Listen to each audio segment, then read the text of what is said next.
There's this myth that the rugged individualist should be the idol of our age, that a pair of bootstraps and self-determination are all a person needs.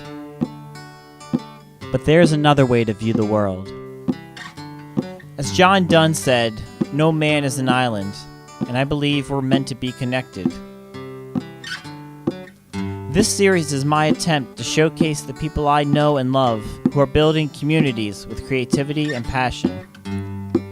People from around the country who are working on building a stronger bond between people. I want to show that we don't arrive at the beloved community through grand actions or sweeping legislation, but through the daily commitment to positive action by the people around us.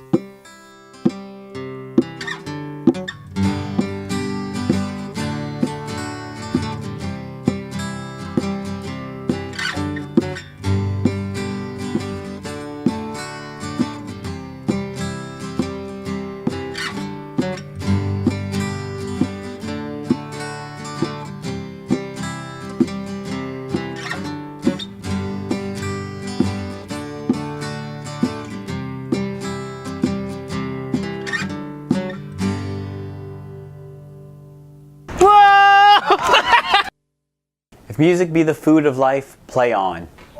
From our earliest days as a species, music has been a core part of our existence. And today, music is everywhere. It's in all of our machines, in the background of stores, and coming out of cars at intersections. Music's ability to support us in our darkest times and to help us celebrate the most joyous moments. These are the reasons why music's still such a part of our existence. And you may not think of the clarinet when you think of music this way, but in the hands of Jared Field, it is. When Jared was serving as a core member at City Year New Hampshire, he was part of the new team at a new school. And this can be a lot of pressure for a team because you have to lay the cornerstone for everything that will come after. Every interaction, every event, every decision will shape what will come next. So you start with a few pieces. The team members, the students, the teachers, and even the infrastructure of the school. You connect them and they play together. Harmonious, sometimes cacophonous, but something musical. So Jared saw these notes and tapping into his great musical skill, created a school song. A simple melody with words that the students could memorize, and something that wasn't there before became a part of the school culture. You know, that's the spirit of music. It's connecting the notes that already exist and presenting them for other people to contemplate or enjoy. It's what Jared does so well. Today, he's at Teachers College at Columbia University, expanding his musical knowledge and experience, and continuing to be open to new possibilities. I really like this episode, and I hope you're going to enjoy it too. Jared has a lot of cool stories to share about his creative partners through the years, and some of the really interesting projects and musical pieces he's created. So, enjoy this episode featuring Jared Field. Well, so I grew up in New Jersey. I moved around a lot as a kid, but I lived in New Jersey from when I was born until I went to college, basically. I remember being really very creative as a kid. My grandpa retired to babysit us, and my grandma retired soon after, and so they were both around a lot as kids. And my grandma was an English teacher, and so she kind of taught me, the basic, alphabet and read me stories and stuff as a kid. And my grandpa would always take us for walks, and we would collect leaves, we would make walking sticks, and we did a lot of educational, creative things as kids. And so I was a pretty well-behaved kid. I was a pretty good kid. I think I only got grounded once, and I insisted that I be grounded to my parents, so I forget what it was, but I'm like, I'm going to my room for 2 hours. And they're like, no, you don't have to. And I'm like, no, I want to. And I just stayed there and sat in my bed for 2 hours and came down. And so, growing up, my sister and I did a lot of projects. We made movies together as kids. Usually we just did things for school, but then we started to make our own movies. Well, first we did an adaptation of The Outsiders, which is a book by S.E. Hinton. It's all about these, I don't think I understood it as a kid. It's about these different thug gangs. There's the Socias and the Greasers and their kind of rivalry. But growing up in this kind of sheltered suburban Montgomery town and filming it with mostly my sister's friends who are these little young girls, it didn't really. It was just kind of a funny concept for our first movie together. We should have done something a little bit more relatable to our community or to our lives. But then we started writing our own scripts. And we wrote this one about basically how bad our friends were at actors, and we wound up not being able to make it. It kind of fell apart. And so I guess creativity has always been kind of important to me, and it's kind of what I did, because there wasn't really much to do in Montgomery, which is where I lived for most of my childhood, from 5th grade on. In 4th grade, you could pick an instrument to play, and I knew I wanted to play an instrument, and they had this little assembly where they show you the different instruments that are available, and I saw the clarinet, and I thought it was really cool. And my mom played clarinet when she was in elementary school. And so I said, I'm going to play clarinet, Mom, I want to play clarinet. And my mom was like, you don't want to play clarinet. Why do you want to play clarinet? And ironically, she actually mostly played oboe. She played clarinet for like maybe 2 years or something. And then she switched to oboe and saxophone and all these other things. And so she was like, don't you want to play saxophone? Think saxophone. And she did this like little air saxophone thing. And I'm like, no, I want to play clarinet because you played clarinet. I was like fixed on it. And so I started playing it in 4th grade, and apparently I was really, really bad. There was like the fourth, and there's like the honors band and the regular band, and I was in the regular band. And in middle school, I was like sitting, I think it was like 5th or 6th chair or something. I took lessons with this really nice woman, Mrs. Morrison, who one of my friends in middle school recommended, and she mostly played euphonium. She wasn't really a clarinetist, but she knew every instrument. And so she taught me, and then after a few years, I got to the point where she felt that I was beyond her level, and so I got another teacher, Kenneth Ellison, who teaches at Westminster, who's he's a clarinetist, and he's a really, really good clarinetist at that. And then once I got up to 8th grade and 9th grade, I started getting to the region bands, the all-state bands. I became like 1st and 2nd chair in the higher bands, and then my band teacher in high school was talking to my elementary school band teacher. He's like, oh, Jared just made, all-state band on E-flat clarinet. And my elementary school teacher was like, what? Jared? How is that possible? He was so bad. I don't know. It's something about clarinet that I think I just really connect to. In the band world, they always say that instruments have different personalities. The trumpets are kind of like the guys who are too cool for the band and just kind of like, really brash, really kind of arrogant. And the clarinet kind of stereotype is sort of like this sort of kind of meek, quiet person. Which I was, less so now, but I really was in high school.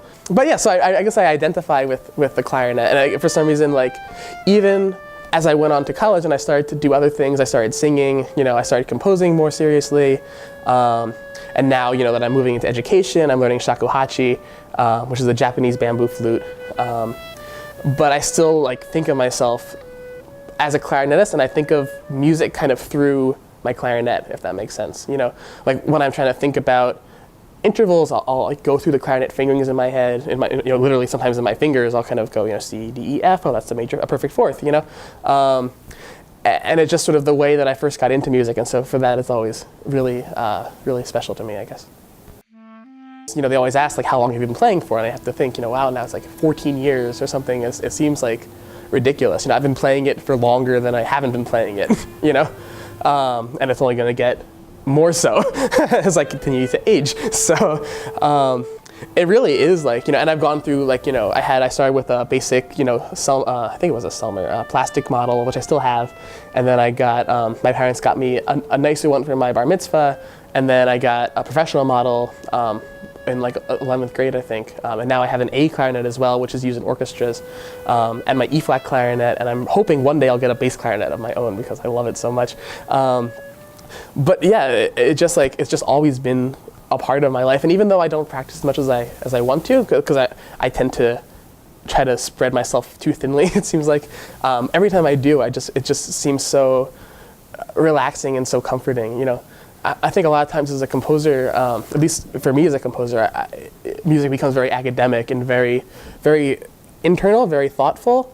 And in some ways that sort of removes me from what it actually means to make music. And for clarinet, I feel like that's the most immediate way that I can make music, because I'm at the point where I'm so comfortable with it that it almost seems like an extension of me when I'm making music, even more so than singing for me, because I sing a little bit too, but I wouldn't say I'm a singer, But I would say I'm a clarinetist, even though I'm not, the greatest clarinetist. I think I have this connection with the instrument, and it helps me make music through it in a really meaningful way, so I don't have to think about it. I can just kind of do it and be a part of it.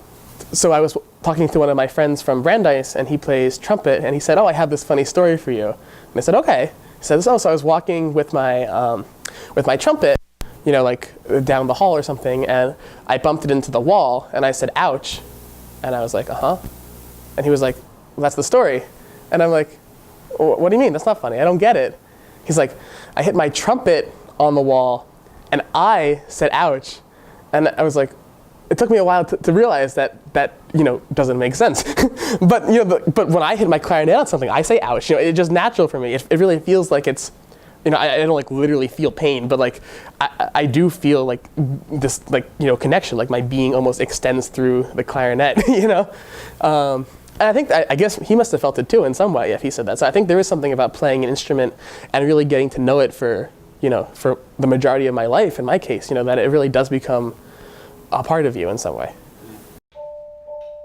There's a 2-semester rotation of classes with this one professor, Randall Alsop, who's everyone's favorite professor. He's brilliant. And they're all sort of about kind of expanding your idea of self, in general, but also as a musician. And so in this garage band we're in now, we're grouped, he grouped us deliberately with people who are very different from us. So I'm playing with a jazz trumpet player, a really talented and kind of like multi-style singer. She sings mostly pop, but she also sings, a lot of other things as well. There's a flutist and there's a pianist from China. And so we all have these very different backgrounds and these very different comfort zones. And then besides that, we also have to push our own comfort zones. He says you have to play at least one new instrument over the year. And so instead of just playing clarinet, I've played piano, I've sung, I've played a little harp once, I played double bass, I played the vibes, vibes over here actually. I probably played this as well, the marimba.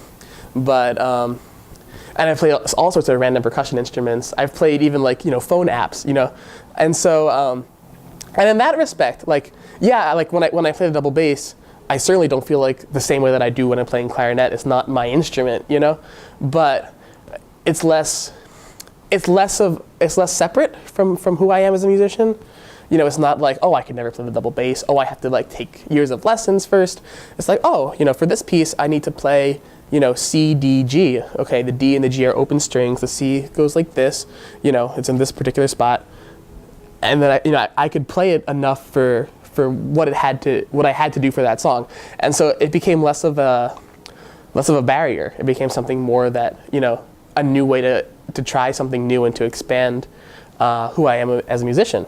Even though clarinet is still what I connect to most, being open to other instruments and other styles that you might not, have known before, might not have really explored before, but that are still worth exploring. Some of the greatest pieces that we've done with our group have been pieces where the audience is engaged in a more meaningful way, in a more visceral way. There's one piece that I really, really like, but I don't even know if I can talk about it because it was so intense and it was so, you really had to be there to experience it. We get assignments every week and there's a lot of room for freedom, and this piece was the most general. There was literally a page of kind of almost like a mini article about how music connects to society and how music can sort of prophesize and music can sort of represent a particular moment in time. And then the actual instructions for the piece were start with these 2 chords, and go from there. Leave them behind or take them with you. Well, there was an earthquake in Chile about a month ago, I think, and someone in our group had a friend who had family in Chile and was talking about it, and didn't know if they were okay at that point. And so we decided to write a piece that was inspired by that, but we didn't want to do a stereotypical, like Beethoven's 6, like here's the storm, we wanted to make it a lot more meaningful than that. And so what wound up happening after a lot of discussion, a lot of work, in class we wrote out numbers and we assigned people randomly to stand with one of us in the room. We were sort of thinking of ourselves as different countries. And so we were all kind of spread out around the room and the audience was around the room with us. So there's no one, sitting in front of us. They were all intermingled with us. So we started off playing. We had this chord progression that was based on the chords that we had. We added a new chord. It was very, gentle music, very kind of peaceful music. And throughout it, we were all kind of randomly say different words like hope, promise, first date, love, uncle, things like that, words, about life. And then without warning, at some point, Gene on the drums puts down her ukulele and starts banging on the drums like crazy.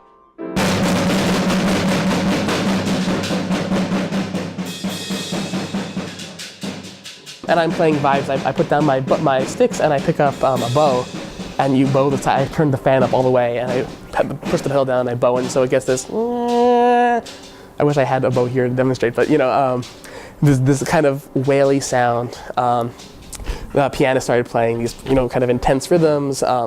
It just it was literally like the earth had stopped, and then after that there's a moment it sort of keeps going, it goes on for a while, and then Jared at the piano plays these kind of flippant da da da da da da, and then goes back into the music from the beginning, the same chords, and then Chris and Lena come back in on the violins, and they start saying the words again. But Jean and I don't. I keep playing with the bow, and I'm not saying any more words. And Jean's not either, and she keeps doing these kind of little echoes of the drums, and then it stops. And after that piece, we had rehearsed it in here before, but we had never done it with all these people around, and I was surprised by how much I was moved by it, and I was also surprised by how much other people were moved by it. One person felt like she had to just start speaking right away afterwards because she just had to say something. One person got really emotional about it. She said it reminded her of when her father died and how sudden it was. And then our teacher said that it made him angry. He wasn't angry at us. He clarified, but I had never created anything that had moved people like that. I couldn't stop thinking about it all weekend. It was and we couldn't have done that. I couldn't have done it by myself for sure. When we first rehearsed it, I didn't want to do any of the words. I thought, if we say words, then we're making it too explicit, and we should focus on the music. But then afterwards, I feel like the words were the best part in some ways, and I really wish we had done more words, if anything. So I never could have written it myself. I never would have thought of this idea by myself, and it's certainly not something I could have done with traditional notation alone. We didn't have any traditional notation. We had the chord progression. We had this kind of vague idea for a form. It was, it could happen at any time. Whenever Jean wanted to do the drums, it could have been 2 minutes. It could have been 5 minutes. So kind of by getting out of my comfort zone, we had this really, really powerful experience that, I think affected a lot of people. I think I'm not going to forget for, a very long time.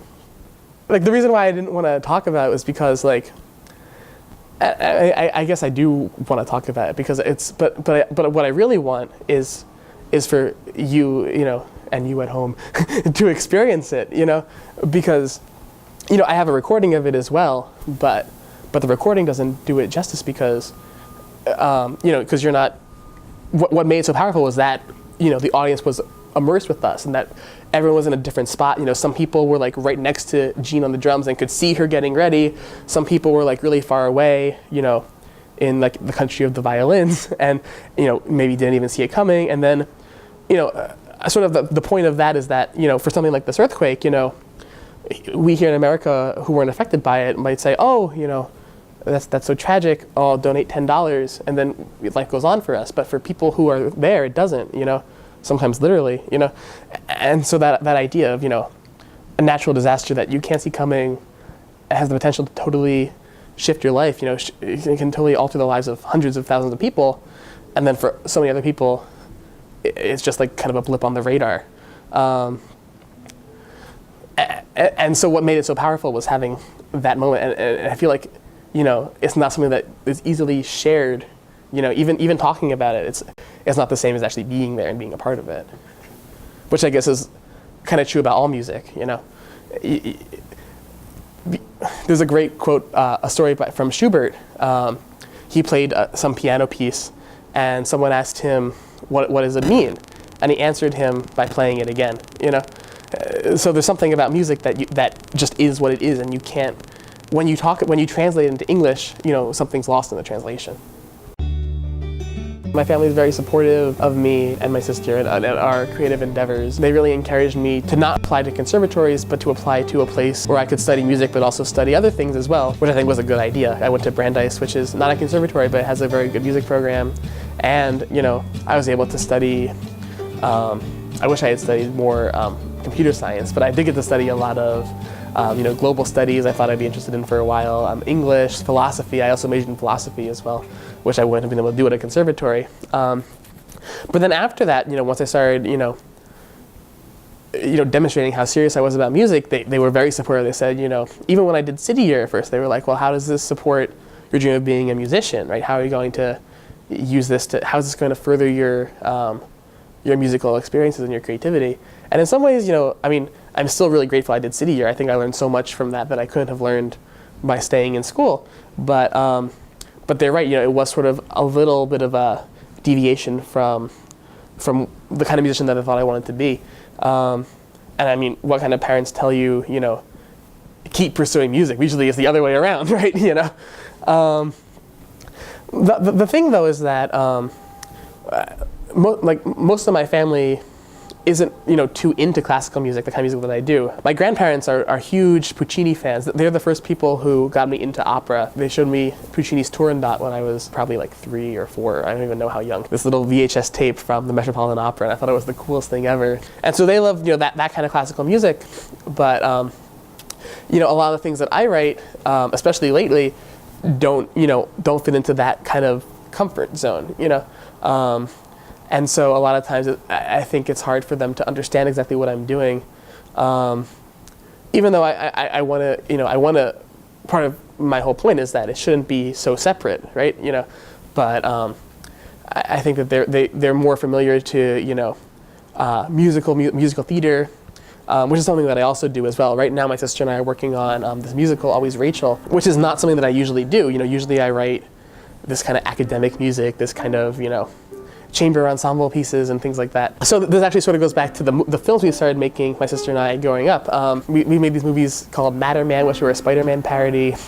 I was Matterman, and he was this superhero, big quotes, who basically, he used to be this really strong, buff guy, this kind of bully, and then he got bitten by this dog and becomes this really weak but smart nerd who helps people with science homework. And I started to write a couple songs for the movies, and then we decided, why don't we write a musical? And so we wrote this short one-act musical called Harold the Musical, and my cousin was in that too. My cousin's also a singer. He played some instruments growing up, and now he's focusing on singing and musical theater as well. So we wrote the short musical. We made a movie of it at home, with our friends. And then at school there was this yearly festival of the arts, the Leonard Bernstein Festival of the Performing Arts, the Creative Arts. And they had grants, you could apply to do projects through the festival. And so we decided, hey, why don't we turn this movie into a stage musical and do it at school? And so we applied for a grant. We asked for $150, something ridiculously low. And we got it. And so we put on the show at school. It was the first time that, usually we would make our movies and show them to our family and the friends who were in it, and then sometimes watch them again, and that was it. This was the first time that we actually did something together that we took into the real world, that the community saw, our professors saw. It was something pretty serious, even if we think we can do better now. And so that's actually something that sort of inspired Jessie to study theater in the first place. She was going to study law at first. And so soon after that musical, she started to look up ideas for another show, a bigger show. And she eventually decided on Rachel Carson, who is a biologist. She's a science writer. She wrote a lot of books about nature.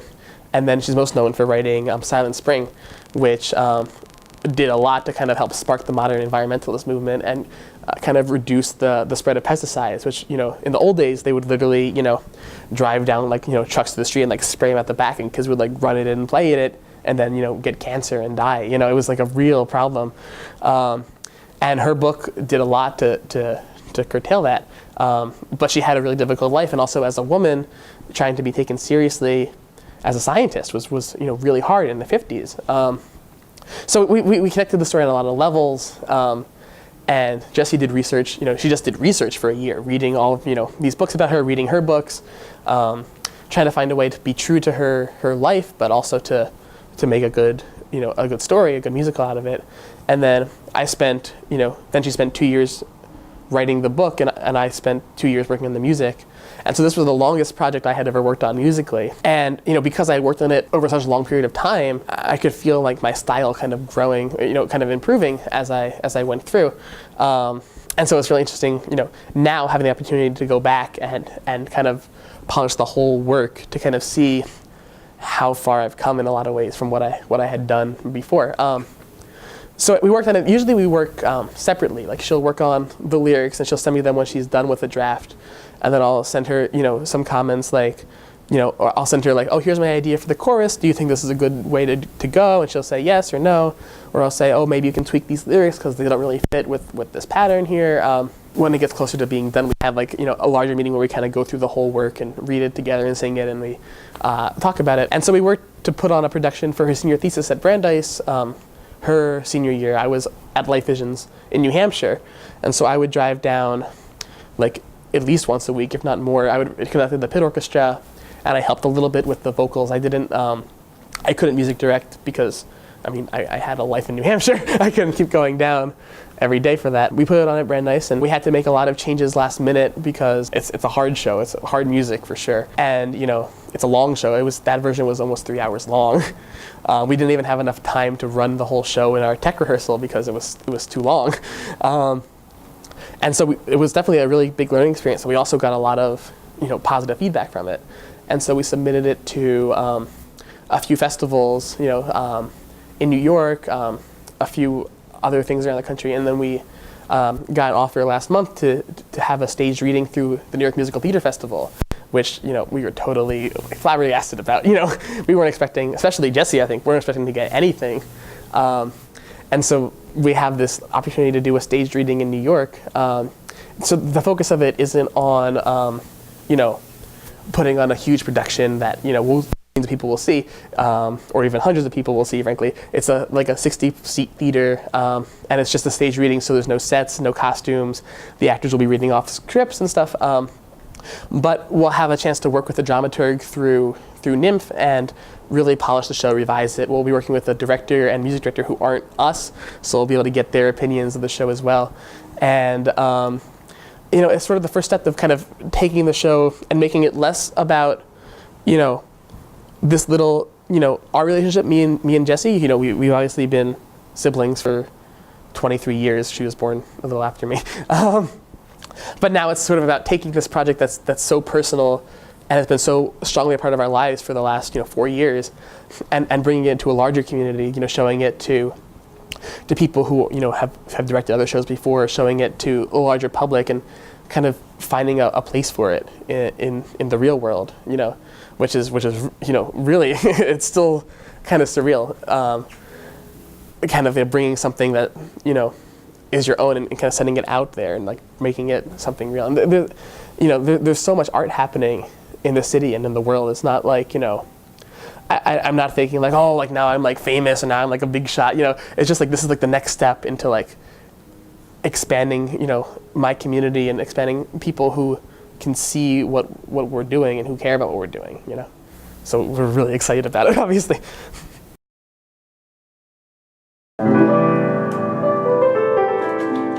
After I graduated from Brandeis, I applied to composition graduate programs. I got into Brandeis, obviously, because they knew me and they already liked me. And I got into another school up in Cambridge, but then I realized, I don't know if I'm really ready, if this is what I really want to do.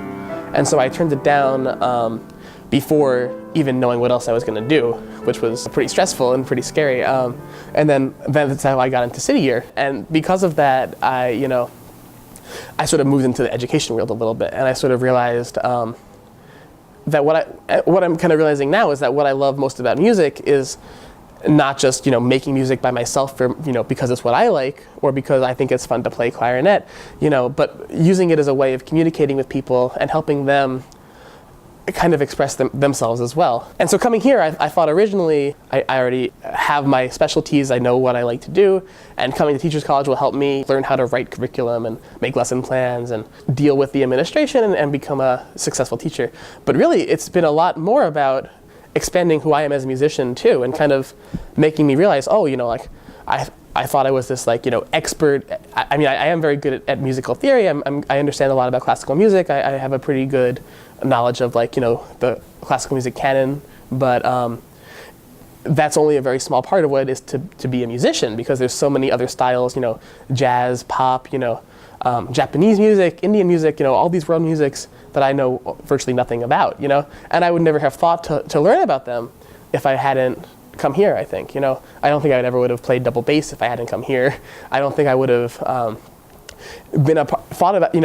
about composition in the ways that I do here. Last semester we had a lot of individual projects, and our final project was to create a piece of music using no traditional notation. And then we had 20 minutes to lead the class in a rehearsal of it. And so I wrote this piece. I took one of my friend Dave Davis's poems, You Two Talk, I Win Sometimes. And it's a poem that's written in reverse order, and it sort of expresses like how wrong words come out when you're nervous to talk to somebody. And so instead of writing it the way I would normally write it, I made this sort of matrix diagram where I had words that were written in different fonts to represent different emotions and in different heights to represent the pitches. I made sort of a choose your own adventure kind of path for the musicians, and it was a flexible score so that anyone could play off of it. It was for it was written for the class, but it could be performed by any size ensemble as long as you have some singers and some. I guess you could even do it with all singers if you wanted to. And so there's a lot of room for creativity, not just for me but for the performers as well. And there's a lot of room for it sort of acknowledges the fact that music is something that's made not just by the composer saying you have to do this because I say so. It's something that the performers can have ownership of as well and make a piece really their own, and this piece could be performed totally differently every single time and it would still be correct. It would still be following my instructions.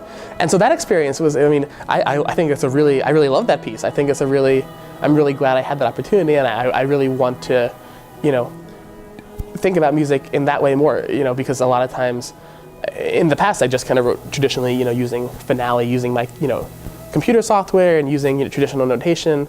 And there's so much more you can do with music if you're open to those possibilities.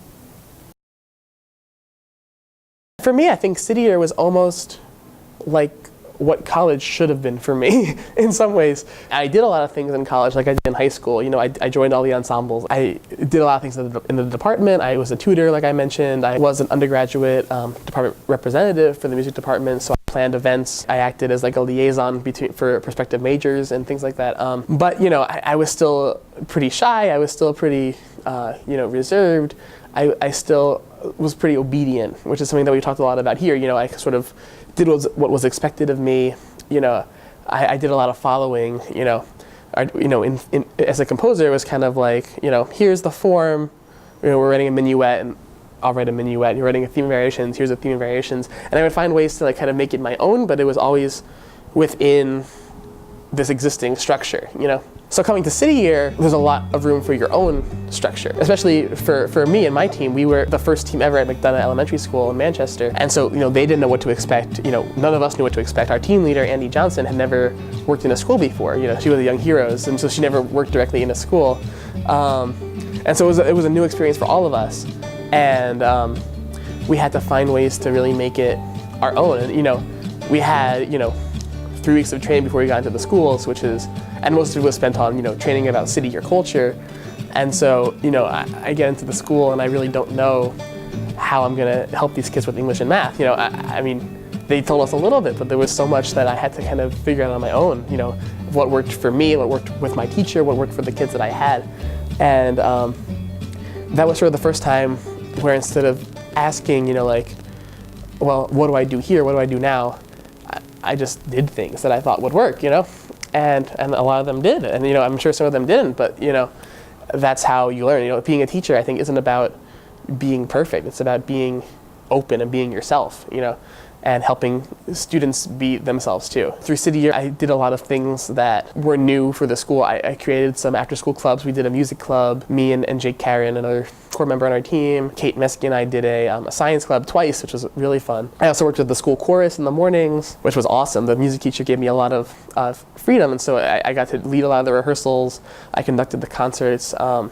It was a blast. It was one of the highlights of that year, actually. I wrote a song for the school, which they painted on the wall, and actually when I went back to visit in March this past year, it's still there and they still sing it, and it's still really crazy, because like I was saying before, music as a composer, especially in this kind of classical model, can be very isolating, you know? It's something that you do by yourself, you know, that you act as sort of this, like, you know, this creator in, like, you know, almost the biblical sense, you know, and then you watch your work kind of take life, you know, it has to be the way you expect it to be. Whereas here, you know, it's really about the people. It's about communicating with your team, working with your team, helping your team grow, you know, even if it means, you know, letting something fail in some cases, or even if it means, you know, relinquishing control or giving up an idea that you have for the sake of your team and for the sake of their experience, and also for the sake of your school and your kids. And, you know, it's so much more than just about you. And because of that, it sort of made me, you know, become more open and less shy and more social, both, you know, at work and then also outside of work as well, because, you know, it was really hard and you need a chance to just, you know, hang out with people and have people that you can really talk to. I mean, that's where I met Dave Davis, who's, you know, still my best friend. And, you know, before him, I mean, I've had other friends before, and, you know, but rarely people that you know, can really, I mean, I have a friend, Kevin Late from high school, who I talk to a lot about a lot of different things, you know, but I don't have that many people who I didn't have that many people who I could really talk to about anything or about nothing, you know. And so I think City Year sort of gave me that experience, and Dave, you know, got me to do a lot of things that I never would have done before as well too, you know. He could make going to the market fun, you know. There was one night we were both pretty stressed out. It was like maybe 10:30 on like a Monday or something, and we decided, you know, we're gonna drive to Maine. And we drove to Maine. We went to the beach at, like, you know, midnight, you know, for like 15 minutes because it was freezing, and then we went back home, and it was, you know, we got back home at 2 o'clock, and there was work the next day, and we were exhausted the next day, but it was a blast, you know. And that's the kind of like crazy college thing that you do that I never did in college, you know, because I was just so introverted and so focused on like, you know, why I was there. I was there to study music, and I was there to learn and, you know, to get a career. But City Year was really this, you know, this whole new world of experience for me in terms of both, you know, working with kids and also just, you know, having these life experiences that I think have helped shape who I am now almost more strongly than college in some ways, you know, because I was maybe more open to them or more receptive to them or more available for them, I guess.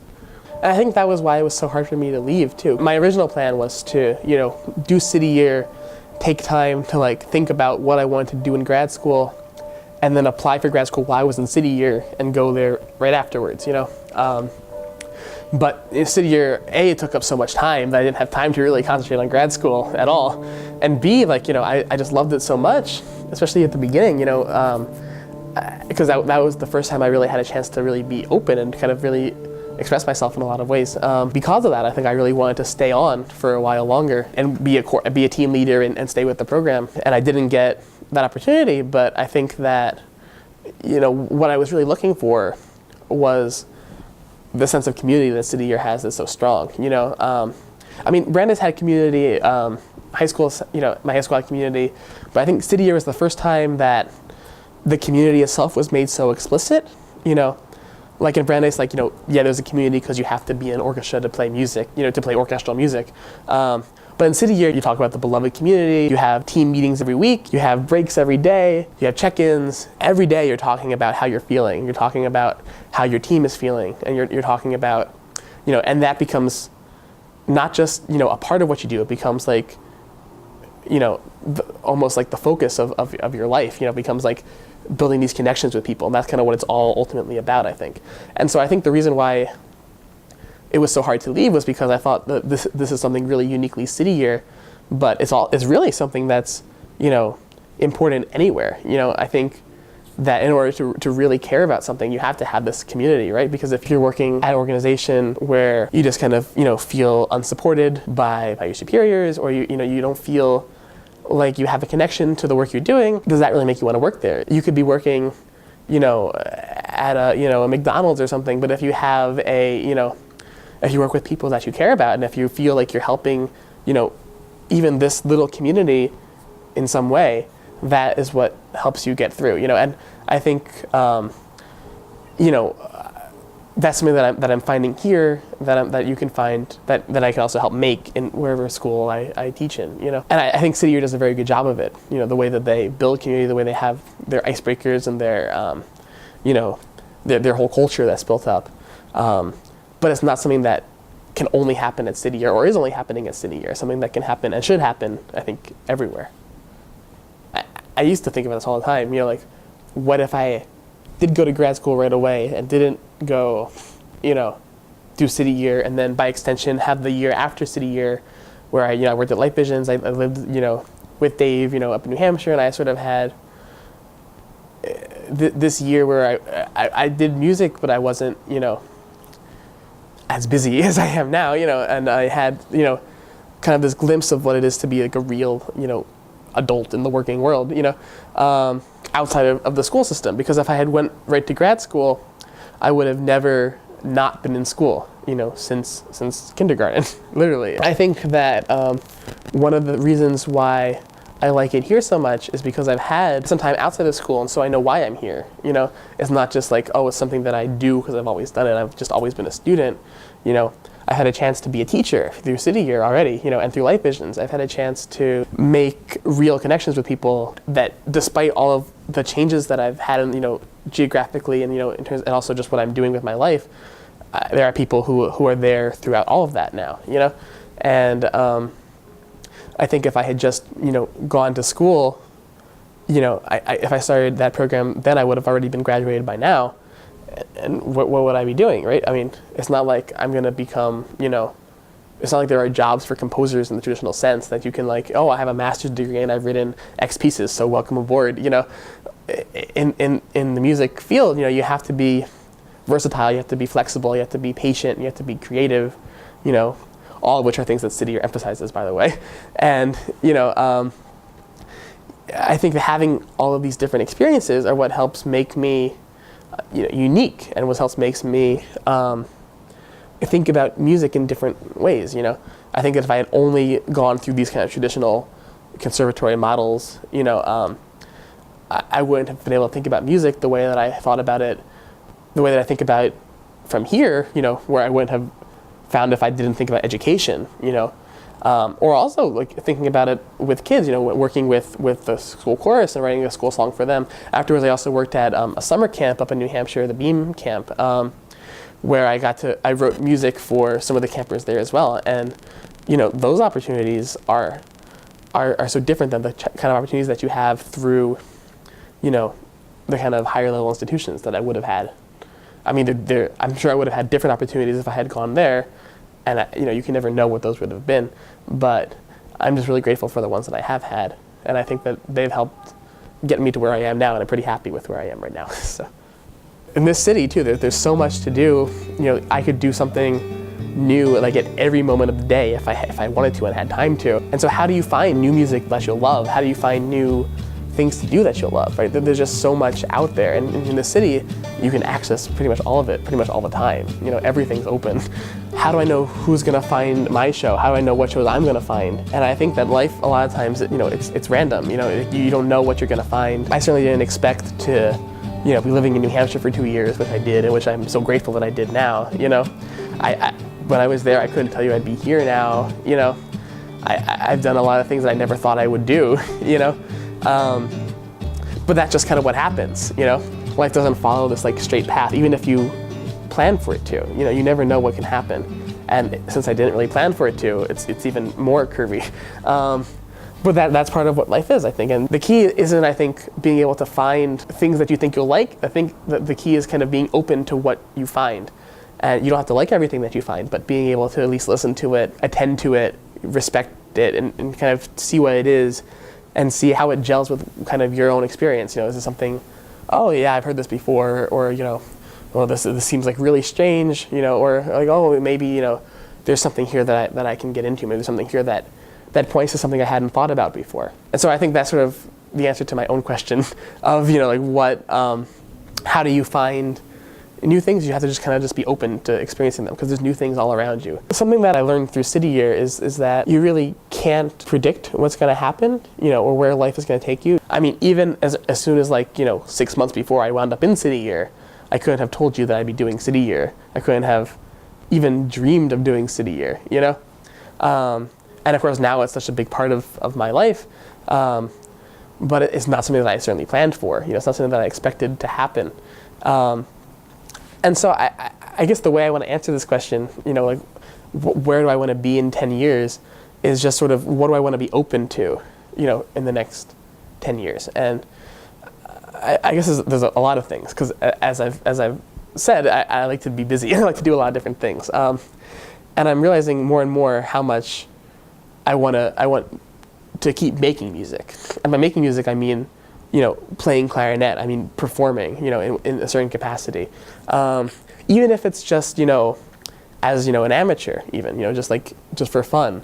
You know, I think it should be fun anyway. I'm playing clarinet right now with a brand new opera company, the Secret Opera in the city, which is a blast. It's so much fun. It's a lot of extra work now around finals, but it's totally worth it and I love it. So I guess playing clarinet is one piece, composing is one piece, and I think the way I think about composing now is less of like, you know, oh, I have to write a symphony because all composers have a symphony, or I have to write, you know, a string quartet and a wind quintet and all of these things just kind of abstractly, but I want it to be something that I write for people that I know, you know, like I'm working on this piece for the trumpet player in my garage band actually, and you know, it's for him and it's about him in a lot of ways, you know.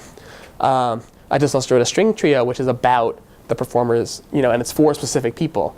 And A, you know, that's how you get performances of your pieces. But B, it's also, you know, what the music is about. You know, it's not just I'm writing this like abstract, out of time piece. I want to write music for specific people at a specific moment in time, in a specific place, you know.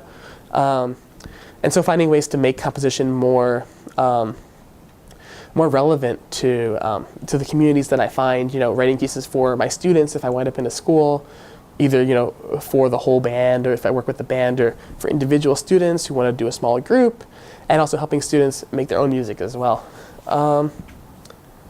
Yeah, so I guess no matter where I go, I want to make sure that I keep, you know, finding ways to engage with music in a lot of different capacities, you know, as a performer, as a composer, which is really just a musical thinker, is how I think about it. And also as a musical communicator, you know, a conductor is all about about communicating, precipitating music in students, helping them make the music when you're actually not making it. You're showing them how to make it. You're not actually in the music, you're ahead of the music. And so finding ways to get to do all of these things and help, you know, inspire myself as a musician and keep my own curiosity and my own excitement for it alive, but also to help instill that in other people.